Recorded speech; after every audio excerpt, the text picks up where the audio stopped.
It's going, it's going. Welcome to Chronic Combat Conversations, a live look at our best bets, picks, and predictions for every UFC event. With your hosts, TBScoutingMMA and GuruScoutingMMA.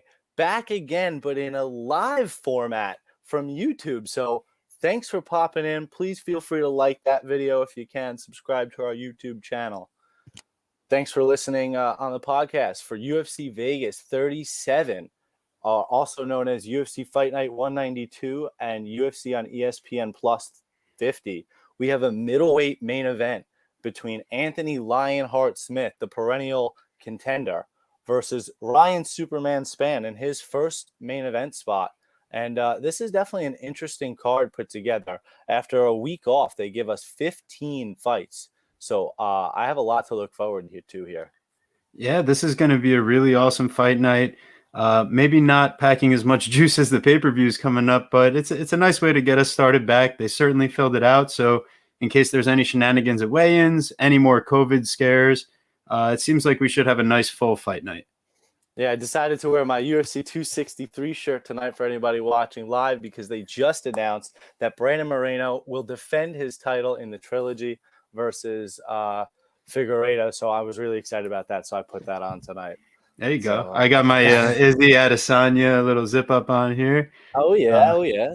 So we're all ready to go. Now what we're going to do here is we're going to bump over and get a little view of some UFC stats on the screen because we always like to talk about a breakdown of the numbers and, how things are looking. So I'd like you guys to see what we're talking about too.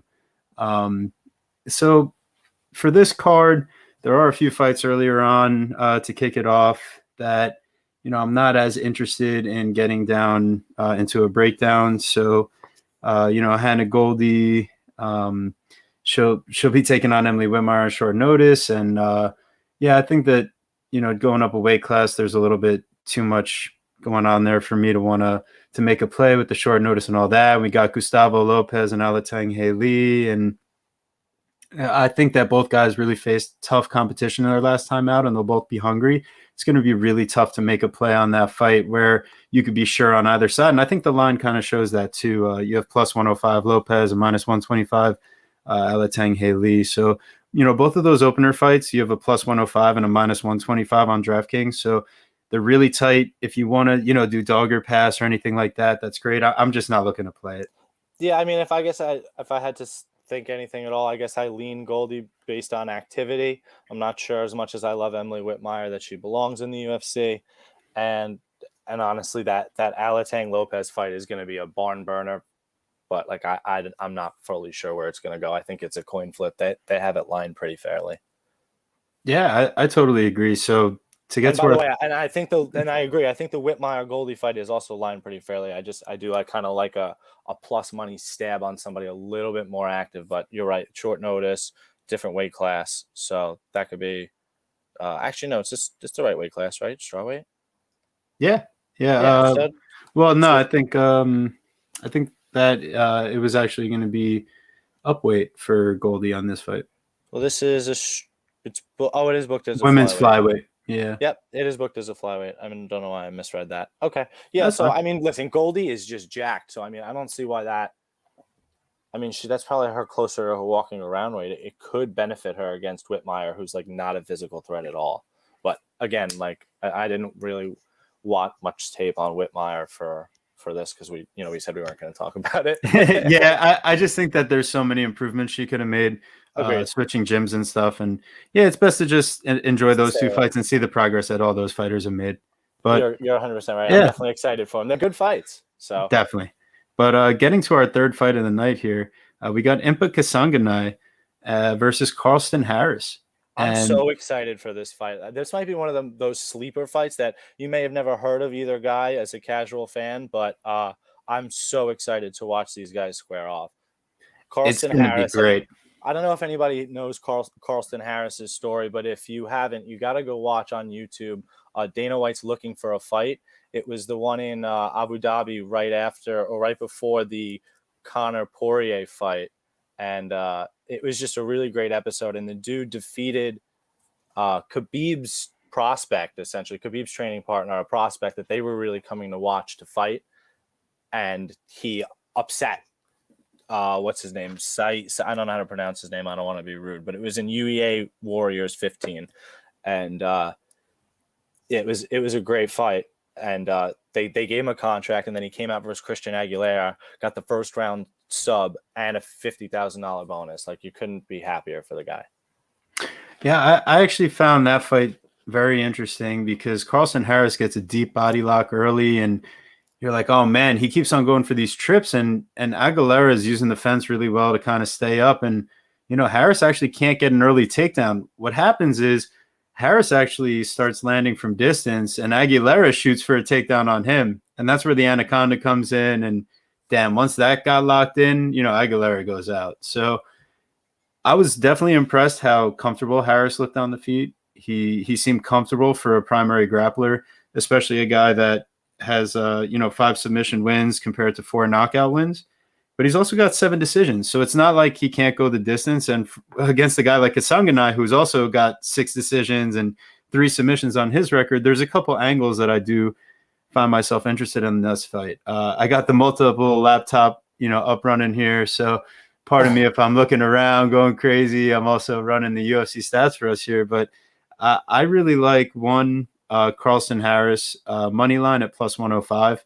I do think that he uses his length well, that he has experience in the weight class, and he has double the experience that Kasanganay has. So I'm a little bit interested. I was impressed with Kasanganay's submission win over Palatnikov, but it came with 0 hooks in, and it was really brute strength from like a cradle position. And it was great that Kasanganay showed that he could dominate an opponent that should be dominated on the ground. But Carlson Harris isn't that guy. He's got a luta livre background. And yeah, I just think, on top of Carlson Harris, like that, I would also say I'm interested in, does this fight go the distance? And yes, at minus 135, that's not so bad for a couple of guys that have really been the distance a lot in their career. That's kind of exactly what I was angling towards. These guys have both earned quick finishes in their last fight against guys that were susceptible to, the ground game. These guys are a little bit more well-versed. They're obviously very tough. Impa had never been finished, let alone lost a fight, until he lost that freak knockout from Joaquin Buckley, who's also on the card again tonight. Or I guess on this card, I should say, not tonight, on Saturday. And so I definitely think that what's the line on it to go the distance? Because that's what you said, that minus 135, plus 100 not to.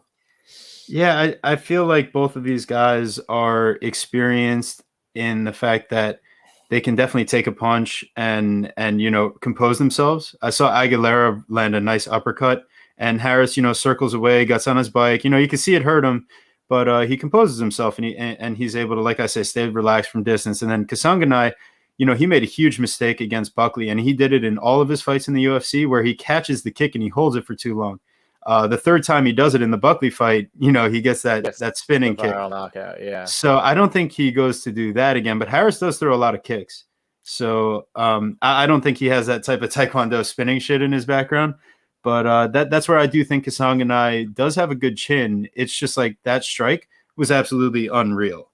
I just wondered, is this one of those fights, do these guys settle in, or is it because the cage is smaller, they're just going to be throwing hands? I wonder what their strikes per minute is. Do you have that pulled up? I can't. I do. So Kasanganay lands 5 strikes per minute, and Harris at 1.74, but he's such a limited sample size, so I really don't like to look at it too closely. No, but Kasanganay has a lot of fight time. So his 49% accuracy and 59% defense are actually really good. So I do think that, he does have 58% takedown accuracy. But when you look against who he's done that against, like Maki Pitolo and Sasha Palatnikov, like Joaquin Buckley was actually able to do some control in the clinch against him. And I think Harris is going to be able to get that clinch control time as well. One thing I did find interesting, I'm not sure if you mentioned it earlier, but on his regional record, he has a win over Wellington Turman and Michel Pereira. Both unanimous decisions, but I mean, those are pretty well-known names, guys that are winning in the UFC recently. So Yeah, I don't know how much stock you can put into 2016 wins, 2015 wins, but they look good. I would agree. And listen, if you got a play that you're feeling good about, make sure you leave a comment in the chat. Let us know who you're taking, because this is going to be, like Guru said, this might be like one of the best fights of the night from an entertainment perspective. So I'm definitely excited to see what happens. I honestly, I might take the coward's way out and wait till weigh-ins to make an official lean or play. I'm really all over the place. I really do think I like Harris, but like I might just be really rooting for him. So I really need to I don't know. I need to see some weigh-ins, some face-offs. Because what is it? It's like a 1-inch height and reach for Harris, but Imp is just such a force. So I really do want to see how that looks. Definitely. Well, I think we broke that one down as much as we could. Let's move on to our next fight. Erin Blanchfield and Sarah Alpar. There's a lot of variance in that fight, because you got Blanchfield was planning to make a debut at 135. Now she's actually doing it her proper weight class at 125. Alpar coming down from her debut at 135. And man, there's just a lot going on in this one, and not a lot of UFC experience overall. There's only one total fight between Blanchfield and Alpar. So I'm going to watch that one, see if Blanchfield is the real deal. But like minus 365, I mean, I might just put a small play on Alpar, because that line is crazy. That's kind of where I was most interested in looking at this fight, because, at first you're like, okay, two women's starting in there. Like you're not really sure where you can get a value from, but where you can really find value, at least I tried to see if I could find value, is exactly what you just said, in such a wide line. And one of the questions we always try to ask on this show is, does this fighter deserve, this high of a line, this big of a favorite? Are they really going to win this often? And at minus 365, they're really not giving Alpar much of a chance at all. So when I looked at the tape, I mean, Alpar did have, the good timing on the takedown. She's a career 135er. Wrestler. She was tough, man. She broke her nose versus Clark and got completely smashed. And unfortunately, towards the end of that fight, and Tyone let it go for that extra 2 minutes. It was too much. That was brutal. I felt so bad. Her wedding was like in 3 weeks or whatever, which was like the funny storyline going in. And she's like, yeah, I hope I'm going to get a quick win and get in and out, and I'll look good for my wedding. And instead, Chris Tyone let her face get absolutely mangled. So this is her return since then. And then you have Blanchfield, who was set to make her debut, right? And then somebody pulled out. Yeah. I believe she was going to make her debut against the 135er. And I think it was even Jamon, who missed weight. And she always misses weight. So yes. Hey, we got our first comment here. Josh Koscheck actually hopping in the chat. Saying we're spitting facts. If you want to do a fighter interview, hit me up, Twitter at Josh Koscheck. So if that's really him, that's great. Awesome, man. Thank you. I appreciate that. Yeah, we love Josh Koscheck, man. You're a legend if that's you. So hell yeah. Shout out Josh Koscheck. Yeah. Great stuff. So yeah, that would be awesome. Anywho, I think it's probably best to just stay away from this fight. Yeah, I agree. Unless you're taking a dog flyer, I didn't really see much value in betting Blanchfield here. No. So let's get into what is this? Is this our widest line fight of the night, or the second? I think this is the widest line. Montel Jackson versus JP Bays. Minus 675 to plus 475. Yeah, that line has gotten out of hand. Is Montel Jackson going to win this fight? I mean, yes. I put it at like 90%. Yeah. So, yeah, is the line correct? What is it lined at? What's the exact percentage if we had to? It's minus 675. So I got my little converter here. Yeah, but I mean, so realistically, JP Bays making the move up to 135 against a guy who's 5'10". So he's given up. It's an 87.1 implied probability percentage. All right. So, I mean, maybe you're getting value, but I mean, damn. I mean, if you think he's winning 9 out of 10 times, then essentially you are getting value, is the rule, right? Is that what they say? Yeah, I mean, Montel Jackson, the reasons why I would say maybe you want to feel comfortable with him here, he is 4-2 in the UFC, and those 2 losses, Miles Johns, Brett Johns, and Ricky Simone. So it's 2 really solid wrestlers. And the one thing I did not necessarily love about Montel Jackson is that he seems a bit flat-footed to me, which can be a problem, especially with wrestlers who are going to try to take you down. But he's very long and rangy. He absolutely smacks straighter around. He's got these huge hands. Like, he's got an XL size gloves, which they were like raving about. Southpaw, which can be difficult. He's kind of big for bantamweight. He shows himself very composed and patient, which I really thought is, good of somebody that doesn't necessarily have that many fights. So yeah, I do think he's going to be too much for Bays at the end of the day. So do you bet it? You can, but I mean, we've seen the parlay busters before. I don't think he's the one, but at minus, all the value's gone at minus 675. I mean, in terms of previous line value, it's gone, because you could have gotten him at whatever minus 400 a week ago or whatever. right. So in that respect, the value is gone. If we still want to sit here and determine whether minus 675 is still value, I mean, that's a different conversation. Yeah, I think that ultimately on this fight, if there was going to be one thing that I would think about playing, it's actually going to be a method. So I think if you're going to fit, I like where you're going with this. I already know where you're going. Yeah, if you're going to fit a narrative, Jackson by knockout. Strader is a guy that walks forward, chin up, willing to get into firefights. JP Bays is going to be looking to make this a wrestling match, get dirty. I think he had a real rough matchup against Bruno Silva, who's highly active. Jackson isn't that type of guy. So I see it more, maybe we see a decision here. Jackson goes to decision quite often. He's been to decision 4 times in his career. So it's not out of the question. 2 of those losses, 2 of those wins, and they've all been in the UFC. So JP Bays, while everyone is expecting a knockout, it's at minus 110, plus 215 for a decision. It might be interesting for like an extremely small play, but I think it's interesting. And then if you even want to, if you're that nervous and you want to stay away from the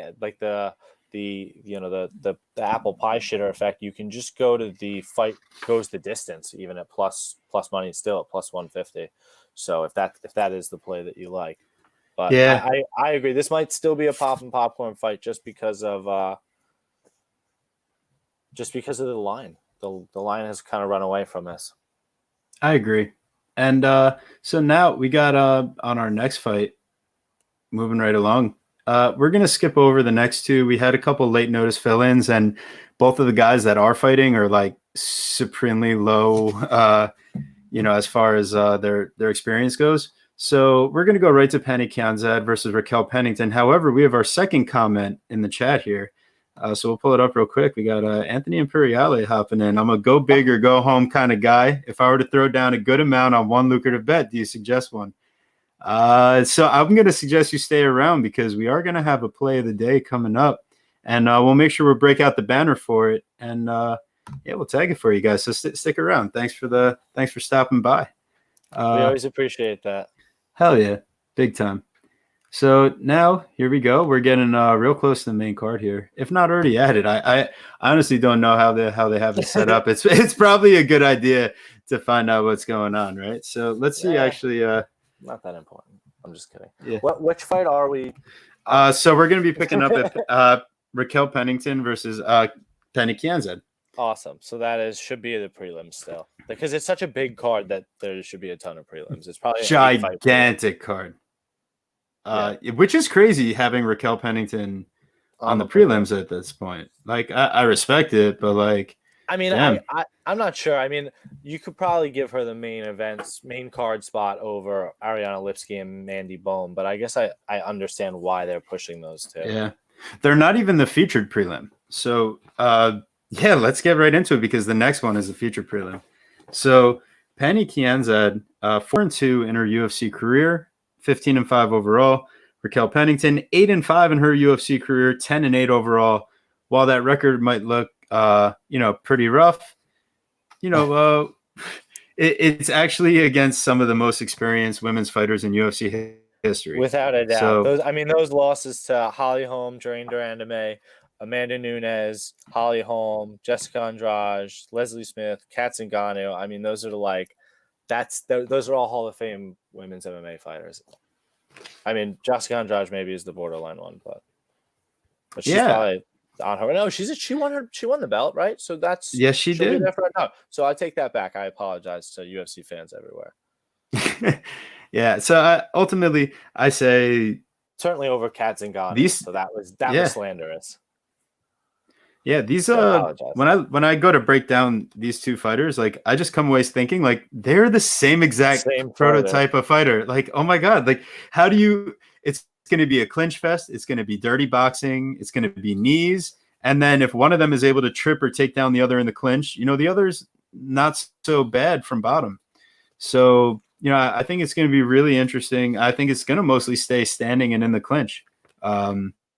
And it's going to be tough to say who wins. I really do think there is a reason why Pennington is -130, but Kianzad is the attractive option at +110. It just doesn't make me feel comfortable seeing Alexis Davis win a lot of exchanges from distance when they were fighting. So Penny Kianzad, it's like, man, I definitely didn't come away the most impressed from that fight. But yeah, I mean, Alexis Davis is quite tough, right? And then she hasn't been booked again in another fight. I thought she was going to be booked again. She had that good fight against Sabrina Mazzo.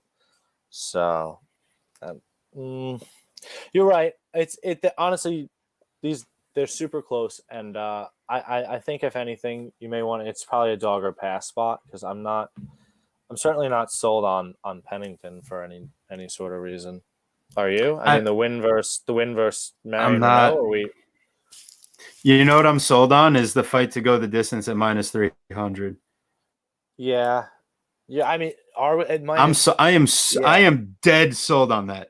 Penny Kianzad has one submission loss in her career, and Raquel Pennington has 2 submission wins. I don't think she's getting a submission win here, and she has 1 knockout loss. I don't think Kianzad's getting a knockout win here. I don't know, but I really see this going the distance -300. Like random cut stoppage or any sort of bullshit, like. Yeah. Listen, -300, you can parlay it to, I mean, like somebody like, I don't know, Carlston Harris or something, or not even him, whoever you want. Well, I think, I think if there was a play that I was like, yes, that's the one on this fight, I don't know who's going to win. I really don't. I don't have like a solid pick. I really want to see the weigh-ins and everything as far as making just a pick. What are the strikes per minute? I can't see it on my screen when it's like this. So the strikes per minute, we got 5.71 for Kianzad and 3.62 for Pennington. But the strikes absorbed are 4.56 for Kianzad and 3.20 for Pennington. So it's all relative. Pennington's defense is 63%, whereas Kianzad's only 54%. And Pennington's fought the much higher level of competition. That's what I'm saying. Like Pennington, there's a reason why she is the -130. I just think this fight, because of their styles, plays out so closely that you can't play either fighter here and feel comfortable about it. It's like -300 for it to go the distance. 75% of the time, hell yeah, I think it goes 85% of the time. Yeah, you're right. I do think you're right. That makes sense to me. So if you're gonna parlay, do like a parlay. I don't know if that's like a best play of the day type of deal, but like if I'm building out a parlay with a few fights, I'm definitely going to use that for this fight. You have to. Yeah. So I mean, I think we're pretty much set to get along to our next one, huh? Definitely. And talk about a slop fest. Yeah, this is going to be a really sloppy fight. I would try to stay away from this one. This is going to be crazy. Tafon Nchukwi versus Mike Rodriguez. Slow Mike Rodriguez, mind you. Not even fast Mike Rodriguez. It's slow Mike Rodriguez. Yeah, I could see that being, somewhat of an issue here because Nchukwi does have very good Muay Thai and kickboxing, and he's experienced in that regard, and he definitely packs some power. I don't want to say a lot of power because like he doesn't have as many knockouts. Well, I mean, he has 4 knockouts and 1 decision win, but he doesn't do it as quickly as you would think in certain fights. Like Matavao on Contender Series and Pickett goes to decision with him. Those are a couple of fights where you thought Nchukwi might get a knockout, and then he comes in and fights Park, and man, talk about a disappointing performance. It is a majority decision. I think what was there, a deduction for a nut shot or something that made it close, but otherwise Nchukwi got dominated like the whole time. So good for him. Mike Rodriguez is probably not going to be out here looking to grapple, but he's so much bigger. And like we saw in the William Knight versus Down Jung, was it? Yeah. Exactly. So it's just like such a size discrepancy because Rodriguez is 4 inches taller and he's got 5 inches reach. So if he does go to use some of that pressure and top control, and I know he trained out of Law Zone MMA for a while. I think he moved on somewhere else, but he's got experience, grappling. It's just he's not the best there.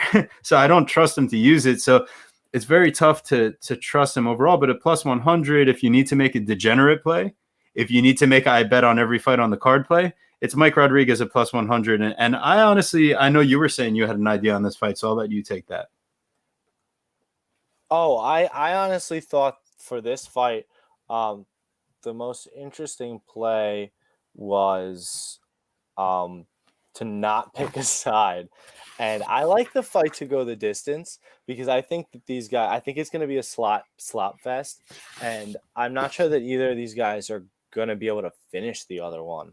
Like, I think they're going to kind of get comfortable and set a pace and just kind of stick to it. And it's going to be one of those really sloppy, dirty fights that either side you're holding a ticket on, I think you're going to be like gripping it really, really tightly. So I think I'd like the fight to go the distance at plus 140.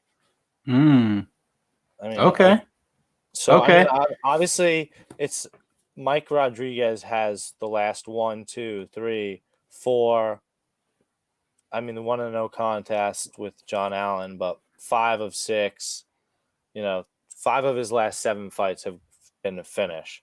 So I actually kind of am almost betting on him to regress a little bit back towards the mean with somebody in Tafon Nchukwi who has gone the distance in his last 2 fights. Yeah, I really like that idea. I mean, I don't think it's going to be the dog play of the day. But let's be honest, Tafon Nchukwi could go out there and starch Mike Rodriguez in the first round. And honestly, Mike Rodriguez will probably be let go of the UFC after that. That'd be 3 finishes essentially in a row. I mean, if you count the Herman one, I guess maybe they won't. Poor guy. Yeah, maybe they keep him around. Maybe I'm being a little harsh. But listen, the UFC has been harsher before. So, make no mistake, he probably needs a win. I would agree with that. Danilo Marquez loss was horrible. I totally picked him in that fight, and he just gassed out and got choked out. Yeah, so I would say, I think we gave it to you the best we could there. It's time to get onto the main card. Let's do it, baby. So to kick it off, we got Joaquin Buckley versus Antonio Arroyo, and this should be a striker's delight, realistically. I think, Joaquin Buckley, someone that's going to come in, moving forward, looking to land big strikes early, close the distance. He bobs, weaves, does a lot of head movement, ducks. He's going to be bringing it forward. And Arroyo is one of those guys that actually fights really well off the back foot, moving backwards. He throws really good spinning kicks to the body. He does actually throw some nice straights also off his back foot, which when Duran Wynn wasn't busy sitting him down all fight on his ass with the double legs, he was actually landing some nice shit, and he won the first round pretty handily. But, so I think in this fight, Buckley does have a little bit of a wrestling background. Does he use it? No, definitely not. And this is why I'll pull up his UFC stats. He literally has never used it. Yeah, let's go. So 0.6 takedowns per 15 minutes at 16%. So that's and I would never make a bet on something that you have never seen before. So I can only go based on what I've seen. And what I've seen is that Buckley will not be using his wrestling. So what I do know is that Arroyo, for the first time in since the Contender Series. Yes. So the first time pretty much ever in his UFC career. He's going to be fighting somebody that's not an elite wrestler. So if you could quickly go click on Duran wins takedowns per 15. Oh, yeah, definitely. Yeah, Yeah. by Let me clicking pull them on- up. Yeah. So here we by go. This clicking is on how we do our Arroyo. research. So we go into Arroyo, and then we go down. Here's his matchup against Win. You just want to see the matchup, or you want to see Duran Win stats? No, click on Duran win. All right. So here we go. Duran Duran wins Win. takedowns for 15. How many? It's a lot. 4.98. Thank you. And what percentage clip? 52, which is elite. Which is elite. Thank you. And then go back and go to Andre Muniz. Andre Muniz. He lands 3.12 at 40%, which is above average. Actually, great. It's great. Yeah. Again, so and both unanimous decision losses. So watch what you're going to hear this week. You're going to hear that Antonio Arroyo has terrible cardio, that he's going to gas out, that you can't trust him, and maybe that's true. But when you're fighting elite wrestlers, anybody that does any sort of martial arts, which is not me, will tell you that wrestling cardio is different than striking cardio. It's just different. It's a different type of taxing, especially when you're fighting somebody so good that's going to make you work in every different position. Joaquin Buckley is not going to put that pressure on him. We also know that Antonio Arroyo's like a brick shit house, right? Like he's like almost just as jacked as Joaquin Buckley. They could have a bodybuilding contest before or after their fights. It doesn't really matter. So we go back to our question: is Buckley priced fairly? Like, does he deserve a -200 tag? No. I don't know, right? But he's coming off of a head kick knockout, and he's a -200 against a guy that's known for his kicks. And for anybody that doesn't know, -200 is a 66.7% implied win probability. So to make money, he needs to win this fight 7 times out of 10. And a striking matchup against a guy who's 5 inches taller, who's actually giving up 3 inches of reach, but that means that those kicks are going to be open all day long, right? And it's an open stance fight, so the liver is going to be open. The body kicks are open. So for me, Joaquin Buckley is a total parlay buster. You cannot trust him, especially coming off that head kick knockout 8 months ago. One line I do see that's very interesting. I already think I like the over 1.5 at -125.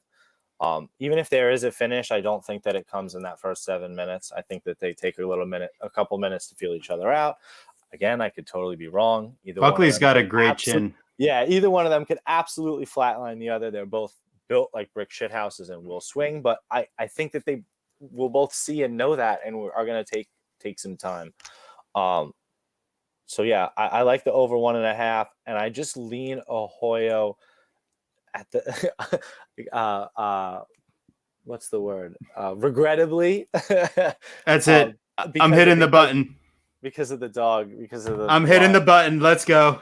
That's it. It's the dog of the day. No, I don't know about that. Well, he's my dog of the day. He's your dog of the day? Plus 170. Oh, I think I have somebody else's dog of the day. Ooh, man. So we get to hit the button twice. Okay. Yeah, I mean, I have two separate thoughts as dog of the day, maybe. All right. Well, that's mine. So for all the reasons you laid out, and did I convince you into the dog of the day? No. This was already All right. You know what? So I feel like doing it. Cheers to you, dog of the day. Hey, there he is. Get that Miller. Got my dog of the day. UFC Fight Island koozie. There we go. Look at him. Dog of the day. We got it. Anthony, if you're looking for my biggest underdog play, here you go. So I think we did pretty well on that one. That's going to be a hell of a fight to kick off the main card, huh? So, I think that, pretty solid. There we go. We kick off, get our cool little banners going here. Now we move along to our next fight on the main card. Move along. We got Nate Maness versus Tony Gravely. This is going to be a grind. This is going to be a great fight. Nate Maness is so freaking tough. And I feel like that's one of those things that everybody says about fighters. Cause I mean, it's fair. You're all really tough, but man, he's just gritty tough. Like back alley, just tough, man. Triple C boys only give winners. Look at that. You see that? Look at that. Cash, cash, cash. Love it. You see the people are in here, man. We gotta love the people. We do love the fans. Thank you so much for tuning in, guys. For real, and gals, anybody tuning in. Yeah, we love all you guys. So make sure you hit that like. Make sure you subscribe. Make sure you're catching all our new videos. Absolutely. Tony Gravely, as we were talking about stats, pull up them stats. Show the people how we do this. Yeah. All right. So here we go. Let's take a look. At Tony Gravely specifically. All right. So I'm gonna kick our faces off of here for a second because I want our faces off. Yeah, I want to get these people a little bit of a better look here. Oh my god. So yeah, look at this. All right. So now we got Tony Gravely versus Maness. So first, we're going to take a look at the strikes landed per minute. Gravely 4 per minute at a 54% rate. You look at Maness, he's landing just about half that at 2.4 with a 45% rate. And then you look at their strikes absorbed, and it's flip-flop. So like Maness is absorbing more than what Gravely's landing per 15, and Gravely's absorbing almost less than what Maness is landing himself. So their striking defense is actually the exact same. However, Gravely's landing 9% better. Yeah, who's going to win the stand-up? Yeah, and you know, there's other factors that can go into that. So one of the things that's interesting is that they have a similar amount of fights, and I would also say have fought a relatively similar level of competition. But one of the things I do really want to point out is Tony Gravely's wrestling stats. Yes. So next up, we move down to our grappling. We got Gravely 6.11 takedowns per 15 minutes at a 54% accuracy. So that is, I mean, again, he's only fought Luke Sanders and Johnny Munoz Jr., but I mean, I'm sorry. No. I looked at that wrong. Jesus Christ. He's fought Burchak, DeFreitas, and Brett Johns. And actually Ray Rodriguez, which I'm not. They might be counting in there as the Contender Series. Sorry about that, everybody. So obviously he's fought those guys. So when you fought those guys, especially Brett Johns, who's a good grappler, he lost that fight. That's elite level grappling, which is really thank you. That's what the screen I wanted to say. When you look at that, I mean those are elite grappling numbers, and I think that's going to be a problem for Maness at the end of the day. Like. To the point that I feel like Gravely's like I don't want to say like lock of the night, but like parlay piece of. I mean, that's who I would probably want to parlay to that minus 300. What does that build out to? All right, so let's build a play together. So right now, I'm gonna go ahead and be crazy and pull up a different banner here because we got a part of our play of the day. Oh shit! Oh, I love that. Oh shit! He's surprising me with this right now. I'm back. Your boy is on the clock. Let's go. He is ready. All right, so here we go. I'm gonna hop on DraftKings to put this together. You hop on FanDuel. This is how we do it. Oh, yeah. We find our value. So UFC, hop in. I actually have DraftKings up. DraftKings pulls it to a minus 104. A minus 300 with a minus 210 brings me to a minus 104, which is actually quite tasty. If I could get that plus money, I might just go berserko mode. I'm gonna point bet if you want to check. What was FanDuel. I'm gonna check points bet if you want to check FanDuel. All right, cool. Let's see. I don't know what you were doing, other than jacking it. Well, I was pulling up DraftKings, and all of a sudden you were already on DraftKings. So. Yeah, well. All right, so let's see. This is how we shop for value here. So we got our gotta have multiple outs.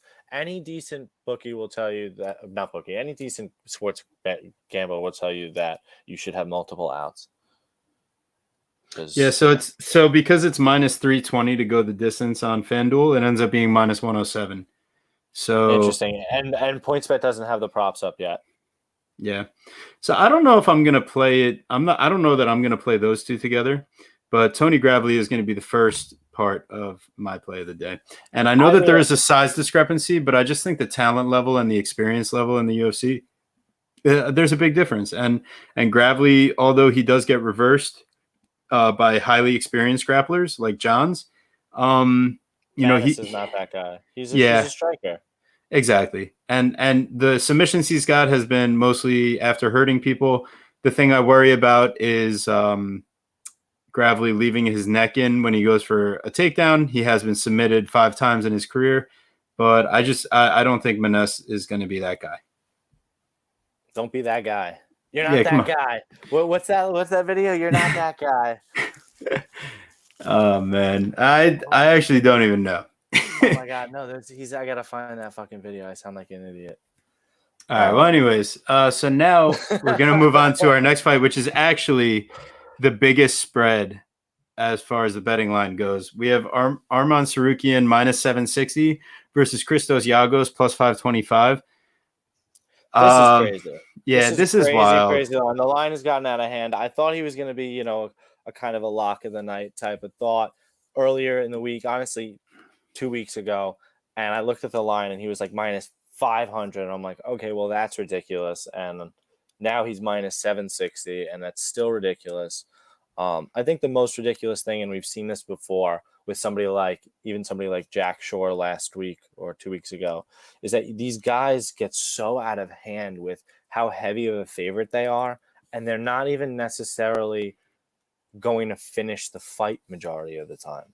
Like, I don't think that Tsaruykan gets a finish, 6 or 7 times out of 10 if this fight happens 10 times. Right. So I mean, that's the only angle I really see if you're trying to bet it. Otherwise, I don't really see any value. Right. Well, I will say, as far as like from a finishing standpoint, I don't think Tsaruykan's a great finisher, but I also think Christos Giagos has a horrible gas tank. And I do think that this is going to be a heavy grappling matchup, as we saw Tsaruykan versus Frivola. Frivola, very well versed in scrambling and reversals and sweeps. So it turned into a little bit of a crazy matchup. I do think Giagos is that good of a wrestler. I just think that his gas tank is fucking terrible. And when you watch him fight Carlton Maness, and then in the third round, it gets so sketchy. And he could have gotten a finish at any other point if he was like really a good finisher, Christos Giagos. So I just don't think he's the guy to beat Tsaruykan. I'm not playing the money line, but what I am going to do, I was just thinking about this. Don't say it. I'm going to say greasy submission prop of the week. Oh, that's different. Really? At plus 420, Chronic Combat for Arman Tsaruykan. Wow. And then the other thought thought is a little bit different. What are you thinking? All right, well, you go first. I was thinking Tsaruykan to win in round 3 plus 900. Oh, you really think? All right, so that's really interesting thought. And if you wanted to say like because like I think it would be interesting to put like a little bet on both. I think Giagos survives. I do. Jakar Close doesn't. I mean, Jakar Close doesn't finish anybody, but he didn't finish him. Maness, he survived. I mean, he beat Maness obviously, but and he beat Hadzovic as well. The only person to finish him was Charles Oliveira and Josh Emmett on the regional scene, and Gilbert Burns. Oh no, not regional. That's actually just it was Josh Emmett on the regional scene, but then he had also lost to Gilbert Burns in the UFC in 2014. So I guess that was his his first stint. I guess he's now in his second stint in the UFC, which is actually an interesting stat. Oh, I did know that. Of course I knew that. Anyway, only elite people have finished him, obviously. I'm not sure. And Arman honestly might be that guy. Arman could be. So I do like your thoughts. One thing I just thought that was interesting. I may like your plays better, honestly. One thing I thought that was interesting was the fight to be won by unanimous decision, which is a DraftKings prop, plus 120. And Tsaruykan to win by unanimous decision, which is plus 130. But at plus 120, I think that if Tsaruykan wins, which is he's going to, I think it's very possible he just wins all 3 rounds dominantly. That totally makes sense. I'm not looking to place a huge bet on this fight because it seems like the line has really played out to where how it's going to happen. So next up, it sounds like it's time to get to our not quite our co-main event, but this is a featured fight on the main card. And oh god, like really? Ariane Lipski versus Mandy Bohm? Like really? This is the one that we're putting like on the third to last fight of the night? Really? You know why? And there's a reason why, and it's part of why I think it might be my dog of the day type of play. Ooh, okay. All right, talk to me. So my thought on this fight is that this fight is not going the distance. Ooh. So Ariana Lipski has finished 3 of her last 4 fights, or the fights have ended by finish, I should say. She's lost her last 2 by ground and pound finish to Shevchenko and Montana De La Rosa, who are not necessarily known as finishers. She beat Luana Carolina by knee bar. And whatever little bit I've seen of this Mandy Bohm chick, she's like hell on wheels. She seems like a crisp striker. She's going to come forward. She seems like she's ready for the show, man. I mean, I'm going to see how she looks at weigh-in, stuff Dog like of the day. Dog of the day. She's fought at Bellator. She's beat Jade Mason Wong in TKO. So those are 2 decent promotions, which she had to finish. She's actually finished 2 of her last 3 fights. So I do think that this fight gets finished at some point. They're on the main card. You know what I mean? So wow. So I find that super interesting because, you know, when I was watching some of the highlights and going through the tape for this fight, there's something I noticed about Bohm that like I really didn't like. Her chin is all the way up, her hands are all the way down, and like she really doesn't look like coordinated in her striking. Like it really just looks like she's like she doesn't look comfortable to me. What she does is she just absolutely overwhelms her opponents with brute strength and physicality. And if it ends up in the clinch, taken down on the mat, and she gets that ground and pound going, like it gets dangerous. Now, her size is something that she's been able to use against other opponents, but it looks like she's the same height as Lipski, but holds a 3-inch reach advantage. So they're not showing that on UFC stats. I pulled that off of Tapology, so who knows how true that is. I want to see them face off. But yeah, I think Lipski, she's got some crisp striking, and Bohm, she's got some really good takedowns and ground and pounds. So, wow, a dog of the day inside the distance plus 150. Yeah, and again, and I even think Bohm is an interesting stab as the dog as well, because I don't I don't know. I can Lipski again pull off the quick sub, maybe, yeah, but like what else is her path to victory? She's gonna win a decision like she did against Isabella De Paula. Like I don't. And God, I mean, the fact that she went to decision in that fight when she starts with an early knockdown and then can't finish it against the Padua, and then she gets reversed, and like it's just not impressive. I don't get this love for Lipski this week. I really think, if anything, it's dog or pass. That's what I'm saying. And again, it's not even love. The girl is even money with somebody making their debut. This is her, what is this, her 6th UFC fight? 1, 2, 3. But this is her 7th UFC fight, and she's even money. She's 2-4 in the UFC. Wow. Yeah, I agree. I mean, let's shall we move on to our co-main event here? Yeah, both of those thoughts are my dog of the night thoughts, man. Oh, we have lost TBScoutingMMA in the chat because his internet is terrible. Oh, he's back. No, I actually hit the back button on my browser. I'm the idiot. I was going to introduce you to Terrence, who was trying to gnaw on things. Well, hey, he's hanging out. That's good. All right, well, Terrence is in the chat. We appreciate that. Look at that. We're back. I thought that it was going to be a huge crisis, but we made it. We did it. Thank you for coming back. Yeah. So, all right. So, co-main event, huh? Co-main event, man. We're here. We're rolling along. So, look, and Phil's here. Hello, Philip. Hey. Philip. Oh, you only saw his ears. Yeah, maybe you guys will meet Bogey one day, my doggy. But anywho, we got Iwan Cutelaba versus Devin Clark. I doubt your dog will be walking across your laptop, though. No, highly doubtful. I keep that dude locked out of the room. Cheers, by the way. Cheers to the co-main event. Hey, cheers. We made it, right?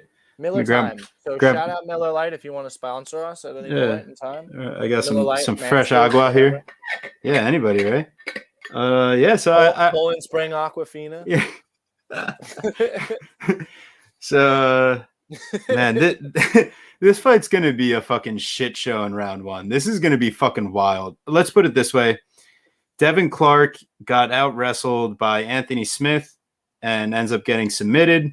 I mean, Iwan Cutelaba is an elite wrestler.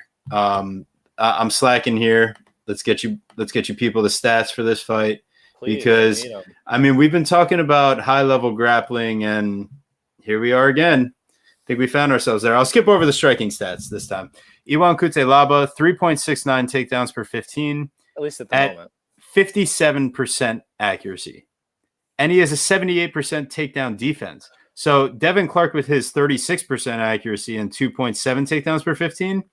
I mean, they essentially, it looks like they go for the same rate of takedowns, but Cutelaba is so much more effective in his overall grappling. He's also the southpaw. He lands at a much lower percentage, but because of his output and his ground and pound, he does land 5 strikes per minute. So Cutelaba, he's going to come out like a bat out of hell in round 1. And I just can't see a way that Devin Clark survives the storm. And if he does, are we looking at a 10-8 and another potential draw if Cutelaba gasses out? But I don't know if Clark survives, man. I think, listen, I know one thing is for sure, that Devin Clark's threshold for punishment is not going to be as high as Dustin Jacoby's. That we've seen. Like, we've seen that. Dustin Jacoby's much bigger. He's a much better striker than Devin Clark. There was real threat there. And we've also seen Dustin Jacoby come out very recently and put away Darren the Dentist Stewart and kick him out of the UFC. So he is brutal. And I actually think Dustin Jacoby is like probably – I mean, like, I don't want to be rude to Devin Clark, but I mean, Devin Clark might be a step down from Dustin Jacoby. Like, I'm not really sure. I feel that, yeah. You know, I'm not really sure. Like, Dustin Jacoby has really proven something. And I'm also going to be honest, that second round of the Dustin Jacoby Ion Cutelaba fight, that could have went either way. I'm pulling it up right now, actually. I wanted to talk about that. It was really close, man. It was close. So here's what happens is Cutelaba only lands 19 strikes. The Jacoby's 40 though. That is it. All right, yeah, you're right. But it's the third round because Cutelaba lands 26 and Jacoby lands 33. But Jacoby gets a takedown and a minute of control. That's the problem. So Jacoby lands the takedown, and the optics are that Cutelaba is completely gassed. So at that point, you know, Jacoby's 1 of 3 on takedowns in the third round, and the tide is completely changed. So I get it. But Cutelaba made it the distance, though. It's not like he just got finished. Well, so that's what I'm saying. So maybe that was my thought, and maybe I'm crazy, but I wanted to maybe fade the narrative here. You know how I love them plus money plays. I was hoping that maybe Devin Clark survives, and I can again avoid having to pick a side, and I can play the fight going the distance at plus 150. All right. Well, you're going to call me crazy because I hope Anthony that was asking for the big plays is sticking around, because you take Tony Gravely, you take Ion Cutelaba, and you got my play of the day. Wow. I'm serious. It's just, I really think Cutelaba's on a whole other level. I think he's going to come out here, something to prove. He really looks locked in. And, you know, like you said, it's a drop off in competition. It's been 2 years nearly to the day. It'll be 2 years or minus 10 days or whatever from his last finish, which was that brutal finish of Khalil Roundtree. He had to fight Magomed Ankalaev twice, which was so unfortunate. Like, that happens. And he went in fearless like a warrior. And then Dustin Jacoby, man, that tough fight. So I get it. This is the rebound spot of all rebound spots for Ion. Because if he goes out there, hasn't learned, gasses in the first round, gets sat on for 9 minutes in the next 2 rounds, I mean, that's just you have write to it off. Yeah, you have to learn. So plus 149. We got a parlay. Cutelaba and Gravely plus 149. Play of the day. Lock it in, people. I think I like that too. I'm probably going to tail you on that, and I might even throw a little sprinkle on my thought of going the distance, because even if you like Cutelaba to win by decision, that's plus 600. That's greasy. Okay. All right. And you know what, people? I might have another good play for you on this final fight, on this main event. This main event is really kind of crazy because, listen, I love Anthony Lionheart Smith. I feel like everybody does. He's a fan favorite. I always respect him. I love what he's done for the sport. I love his broadcasting too. But like, this is you can't get finished by Ryan Spann here, right? No, I mean, come on, man. Like, it can't. The good news is I watched every fight of Ryan Spann's in the UFC, and I watched Anthony Smith's every single fight since he moved up to light heavyweight. And the difference in fight IQ, the difference in overall approach, the difference in overall grappling technique and ability, and to stay calm, striking. Just Anthony Smith should run the fuck away with this fight. And the reason that Ryan Spann is getting so much shine is that he knocked out Misha Cirkunov. Yikes. I mean, we're talking about the guy that had Johnny Walker on fucking skates. He has Johnny Walker on skates, and then he keeps shooting for the fucking takedown as he's getting hammer elbowed, hammer fist to the and then all of a sudden he's just fucking out. It's like, dude, did you not watch Juan Adams versus Greg Hardy? What are you doing, bro? Like, you can't when you're in a big weight class with those guys with the huge wingspans that could really wing those hammer fists. Like, you can't stay in those. But dude, bad single leg positions. He was fucking him up on the feet. Yes, he had him on skates, dude. And then why are you shooting for a takedown? Yeah, pull away because he's tired. No fight. Really scary. This is his first 5-round main event. You worry about his gas tank. Anthony Smith is gonna, I think, approach this fight a little differently than Glover Teixeira fight, in the fact that he knows that he has 5 rounds to put this guy away. And my bet on this fight has to be Anthony Smith in the distance, because 25 minutes is so long. Plus 100, right? It's so long. Maybe we can find it a little different. Maybe can we find it a little higher? So DraftKings is plus 100. Anthony Smith inside the distance. I mean, that's honestly probably another. So let's see. We got Randy DeGregorio in the chat. So talking about that play I had, full hammer on that plus 149 or just little something. I'm going full hammer, my dog. We're going full hammer on the parlay of Gravely and Cutelaba. So, follow at your own risk. Obviously, anything can happen in a fight, but here we are on the main event right now, and it sounds like we got a consensus play. Anthony Smith inside the distance. Let's try to find our best bet here. If we do a double chance on FanDuel, it's plus 110. No, it's plus 110. Plus 110, and then double chance on PointsBet DraftKings is plus on. Oh, you had that already. Plus 100. Yeah, no, PointsBet doesn't have the props up yet. Oh, boo! Who's right? So plus 110 on FanDuel. Anthony Smith by knockout or submission. He sounded a little like 5 rounds. Ryan Spann was completely fucking gassed in the 3rd round against fucking. Bro, I mean, okay, but look at this. Against look at this line. Yeah. What are you even saying right now? Well, I was saying that Ryan Spann was completely gassed in the 3rd round when he won against Sam Alvey, and he won a split decision because of how bad he looked in the 3rd round. Right. And Sam Alvey has looked terrible. Like Sam Alvey, you think Anthony Smith isn't going to finish him by the 4th or 5th round? Get the fuck out of here. No, and that's what's crazy, because you look at the over total rounds. I was thinking about this in the shower like last week, and if I was like, okay, if I'm the Vegas, what am I setting the under over at? Because it's 5 rounds. I thought it would be 3.5. And it's 2.5. Over 2.5 is plus 105, and I don't even trust it. I don't like that. I don't like that dog cheese. I might really go. I might lean with Vegas. It really might go under. So I don't necessarily have a lean that way, but I do think that Anthony Smith within 5 rounds gets it done here and starts clawing his way back up. And. God damn it, that's it. It's another play of the day. I'm dropping another hammer on this. I'm dropping a fucking hammer on this. Wow. Yeah. A hammer. Yes. You feel good about Anthony. Yes. You got to feel good about Anthony. The last time I felt good about Anthony Smith? Devin Clark. You're right. I dropped a hammer on him by finish. I didn't feel as good yet. And you're boom. Right. First round. I stayed away. And because the problem this is such a similar feel. It is, because the problem with me is I love Anthony Smith so much, and that I always feel that sometimes like he doesn't show up to the best of his ability. And I worry about that. But this is very. He seems motivated. He is not happy with Ryan Spann.